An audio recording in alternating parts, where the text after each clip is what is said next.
இந்த விநாயகர் சதுர்த்தி விழா ஒரு அடிப்படையான விஷயங்கள் எதுக்காக கொண்டாடப்படுது உங்களுக்கு பற்றி கொஞ்சம் விளக்க முடியுமா? விநாயகர் சதுர்த்தி அப்படிங்கிறது வந்து நமக்கு இன்னைக்கு சயின்டிஃபிக்காக பார்க்குறோம் அப்படின்னாக்கா இன்னைக்கு இருக்கிறது எல்லாமே சாஸ்திரங்களை சொன்னால் நிறையா பேருக்கு தெரிய மாட்டேங்குது. சாஸ்திரங்களில் வந்து நிறைய பேருக்கு புரிதல் இல்லை, படிக்கவும் இல்லை, அதுக்குண்டான கல்வி முறையும் இப்போ இல்லாததுனால நிறையா பேருக்கு தெரியலை. அதனால் இன்றைக்கி சயின்டிஃபிக்கோடு சேர்த்து சொல்லணும் அப்படிங்கிறது தான். பிள்ளையார் வந்து பெரிய சயின்ஸ், பிள்ளையாரே சயின்ஸ் தான்.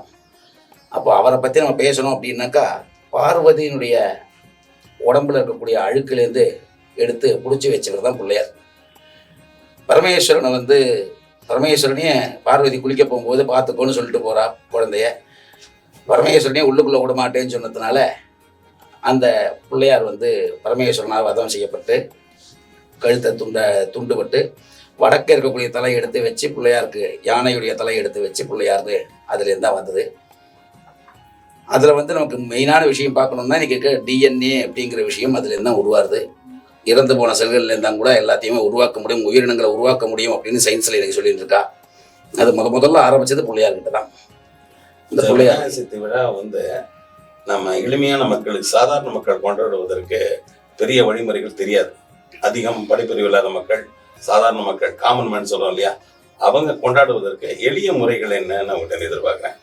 எளிய முறைகள்னா பழைய காலத்துலேருந்து நமக்கு வந்து பார்த்தோம்னா எல்லாருமே அந்த காலத்தில் விவசாயங்கள், கிராமங்கள் இந்த மாதிரி இருக்கும்போது விவசாயங்கள் பண்ணும்போது விதைக்கும் போது ஆடிப்பட்டம் விதின்னு ஆடி மாதத்தில் விதைக்கும் போதெல்லாம் களிமண்ணையே பிள்ளையாராக பிடிச்சி வைப்பா, இல்லைன்னா அதை பசுஞ்சாணத்தை பிள்ளையாராக பிடிச்சி வைப்பா.